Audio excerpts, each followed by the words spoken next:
ladies and gentlemen, there are occasions, as Gwendolen remarked, in The Importance of Being Earnest, when it becomes more than a moral duty to speak one's mind, it becomes a pleasure.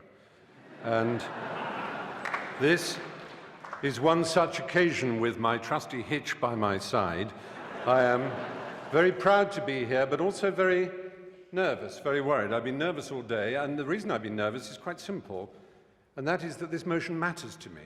It matters to me greatly. It's not a joke, it's not a game, it's not just a debate.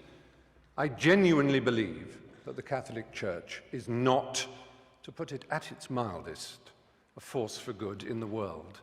And therefore it is important for me to try and marshal my facts as well I can to explain why I think that. But I want first of all to say that I have no quarrel, no argument, and I wish to express no contempt for individual devout and pious members of that church. They are welcome to their sacraments, they're welcome to their reliquaries and to their Blessed Virgin Mary. They're welcome to their faith, to the importance they place in it, to the comfort and the joy that they receive from it. All of that is absolutely fine by me. It would be impertinent and wrong of me to express any antagonism towards any individual who wishes to find salvation in whatever form they wish to express it. That, to me, is sacrosanct as much as any article of faith is sacrosanct to anyone of any church or any faith in the world. It's very important. It's also very important to me, as it happens, that I have my own beliefs. They are a belief in the Enlightenment. They are a belief in the eternal adventure of trying to discover moral truth in the world. Discover. It's a terribly important word to which we might return. It's a fight, it's an empirical fight. It's one that was begun in the middle of the last millennium. It's given the name the Enlightenment. And there is nothing, sadly, that the Catholic Church and its hierarchs likes to do more than to attack the Enlightenment. It did so at the time. Reference was made to Galileo and the fact that he was tortured for trying to explain the Copernican theory of the universe. That's history. History, as Miss Widdicombe has reminded us, is irrelevant. It's not important. All that matters now is that billions of pounds go out of this extraordinary institution to relieve the poor around the world and make the world a better place. History is of no importance whatsoever. Well, I beg to differ.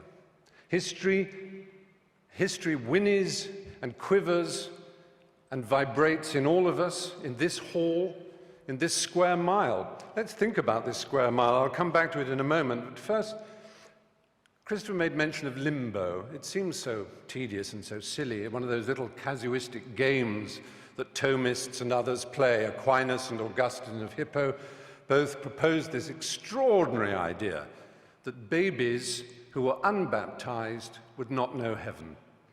They also proposed the idea of purgatory, which doesn't exist in the Bible. There's absolutely no evidence for it. However, what an extraordinary, brilliant coup to imagine such a thing as purgatory, that a soul needs to be prayed for in order to go to heaven, in order to turn left when he enters the aeroplane of heaven and get a first-class seat. That he needs to be prayed for, and for many hundreds, indeed over 1,000 years, you'll be amazed what generous terms those prayers came at. Sometimes as little or as 2/3 of a year's salary could ensure that a dead loved one would go to heaven. And money could ensure that your baby, your dead child, your dead uncle, your dead mother could go to heaven. And if you were rich enough, you could have a chantry built, and monks would permanently sing prayers so that that existence in heaven for the child would go up and up and up until they were at the table of the Lord themselves. Now, all this is in the past and is irrelevant. I cede to Anne Widdicombe how irrelevant it is, except in one thing. This church is founded on the principle of intercession. Only through the apostolic succession, only through the laying on of hands from this Galilean carpenter, whom we can all admire, only from the laying on of hands to his apostles, to St. Peter, to the other bishops, all the way down to everyone consecrated in this room. Anyone ordained here will know they have this extraordinary power to change the molecules of wine into blood, literally, to change the molecules of paste bread into flesh, literally, and to forgive the sins of the peasants and the poor whom they routinely exploit around the planet.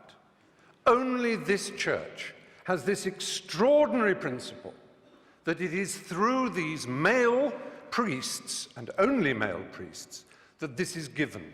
It is a doctrinal fact. It is more than a doctrinal fact, it is a dogma. Extra ecclesiam nulla salus. Outside the church, there is no salvation.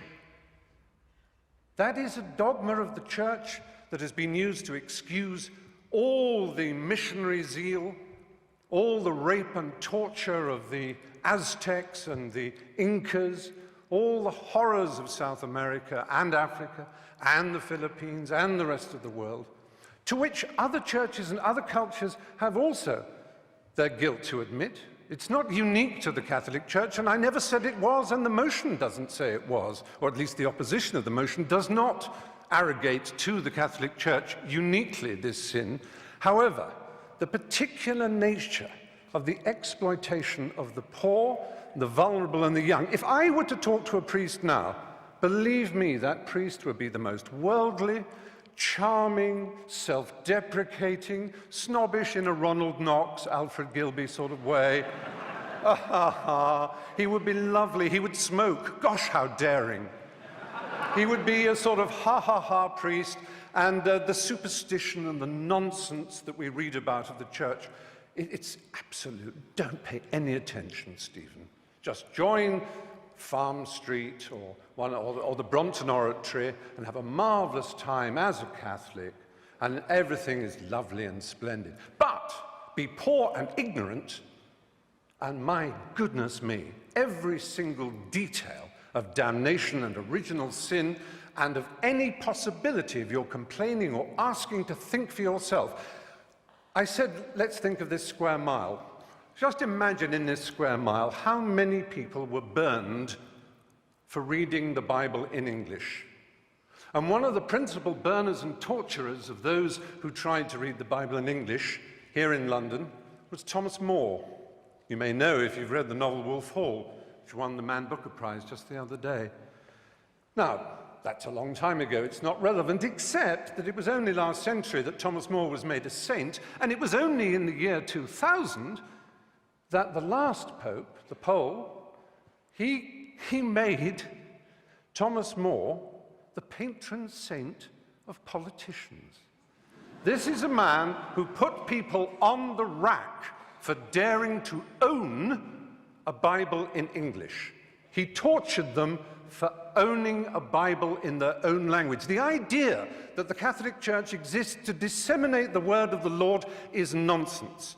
It is the only owner of the truth for the billions that it likes to boast about, because those billions are uneducated and poor, as again it likes to boast about. But they are the ones it can tell and bully and domineer.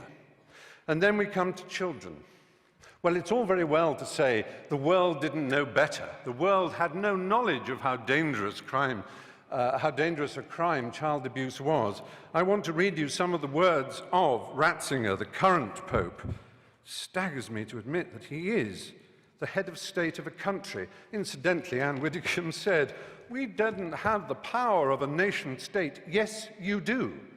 You are a nation state. Yes, I wrote it down. You mentioned that. You are a nation state. And it is no accident that the UN Cairo Population Conference, when they were trying to do something about the world's population spinning out of control, Vatican City, as a nation state represented at that conference, made a joint statement with the Islamic countries of the world, notably the most extreme Islamic countries of the world, led by Saudi Arabia, and it began, "On behalf of the revealed religions of the world, ... And what it did was essentially hobble and veto any possibility of women's sexual freedom in the world, because as we know, the Islamic religion and the Catholic Church have never been anything other than implacably opposed to women's choice in their own bodies and their destinies. However,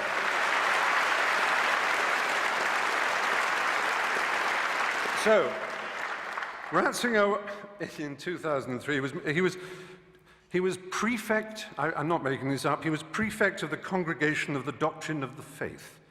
And it was his job to deal with the child abuse scandal that was brewing. His first act was to write a letter to Catholic bishops ordering them on pain of excommunication not to talk to the police or anyone else. Investigations should be handled, he wrote, and I'm quoting that letter, in the most secretive way, restrained by perpetual silence. The Mexican founder of the Legion of Christ movement, Maciel Degollado, was protected from his own catalogue of child abuse, which is horrific. One cannot put on trial so close a friend of the Pope, said Ratzinger. When the allegations could no longer be denied, Maciel was sentenced to a life of prayer and penitence. And Ratzinger described the whole affair, and that of Bernard Law of Boston, to which my colleague also referred, as causing suffering for the church and for me personally.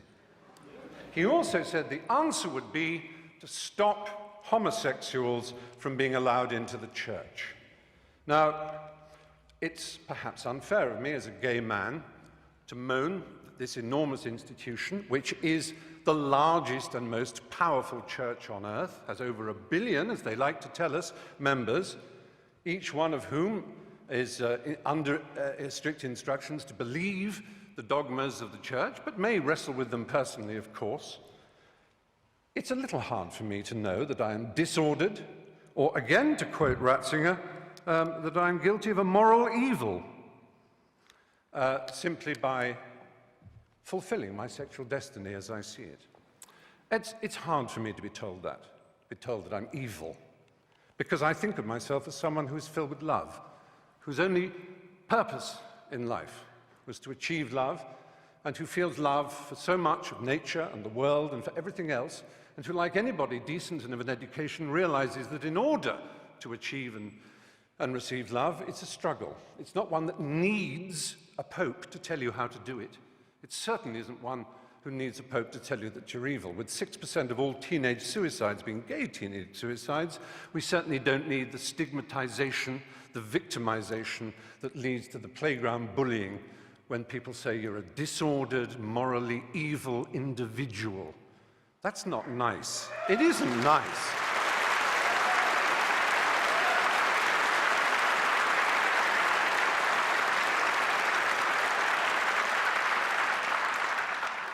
The kind of cruelty in Catholic education, the kind of let's not call it child abuse, it was child rape.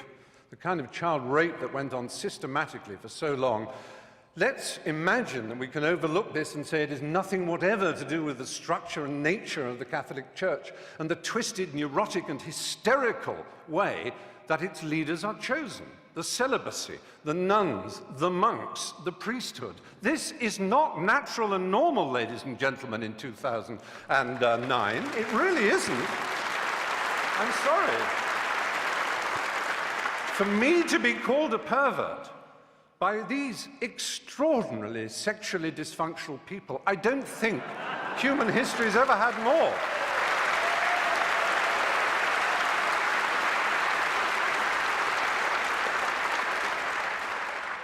I have to say, this is not a problem that necessarily is permanent. I like to believe that in 10 years' time I could come back and argue the opposite. Even though I've talked about the history and the structural problems of this benighted institution, and the cruelty and the unpleasantness it has caused around the world, I have yet to approach one of the subjects dearest to my heart. I've made 3 documentary films on the subject of AIDS in Africa. My particular love is the country of Uganda. It's one of the countries I love most in the world. Been there many times. I've interviewed Yoweri Museveni and his wife Janet before, unfortunately, she suddenly saw God. There was a period when Uganda had the worst incidence of HIV/AIDS in the world.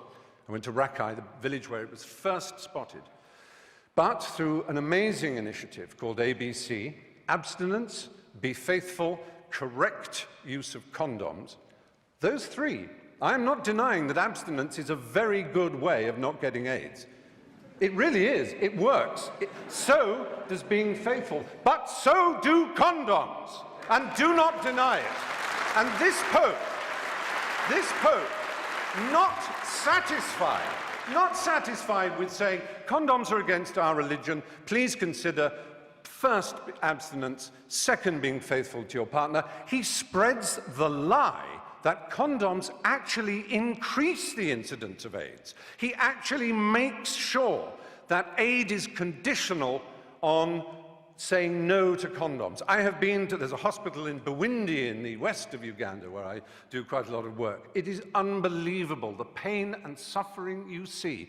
Now, yes, it is true, abstinence will stop it. It's the strange thing about this church. It is obsessed with sex, absolutely obsessed. Now, they will say, we with our permissive society and our rude jokes are obsessed. No, we have a healthy attitude. We like it, it's fun, it's jolly, because it's a primary impulse. It can be dangerous and dark and difficult. It's a bit like food in that respect, only even more exciting. The only people who are obsessed with food are anorexics and the morbidly obese. And that, in erotic terms, is the Catholic Church in a nutshell.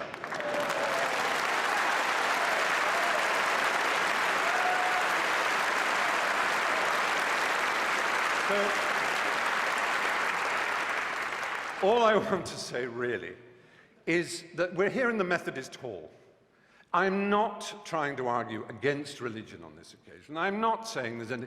I understand the desire of anybody to seek spiritual rewards in a complex and difficult to understand world. We don't know why we're here, where we're going. We want answers. We love the idea of answers. How marvelous it would be. But there are other choices. There are Quakers. Who could possibly quarrel with a Quaker? With their pacifism, with their openness, with their ease, with their simplicity, with their refusal to tell anybody what's a dogma and what isn't, even with Methodists also.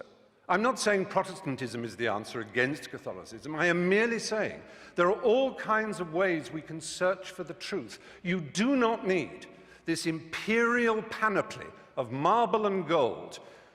Do you know who would be the last person ever to be accepted as a prince of the church? The Galilean carpenter, that Jew. They would kick him out before he tried to cross the threshold. He would be so ill at ease in the church. That simple and remarkable man, if he said the things that he was said to have said, what would he think? What would he think of St. Peter's? What would he think of the wealth and the power and the self-justification and the wheedling apologies?